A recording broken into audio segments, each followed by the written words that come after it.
দেখেন পোষা প্রাণী এরকমেরই হওয়া উচিত। মালিকের গাড়িতে উঠে একটা বিড়াল বসে আছে।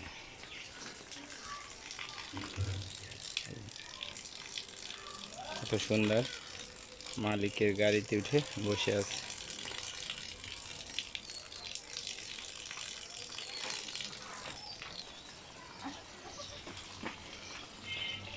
সেই আরাম ভোগ করতেছে।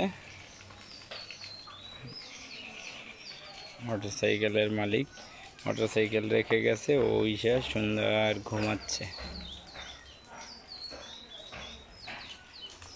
পোষা প্রাণী এরকমেরই মালিকের ভক্ত হয়, এটাই বাস্তবতা, এটাই স্বাভাবিক। ভিডিওটা ভালো লাগলে অবশ্যই শেয়ার করে দেবেন প্লিজ।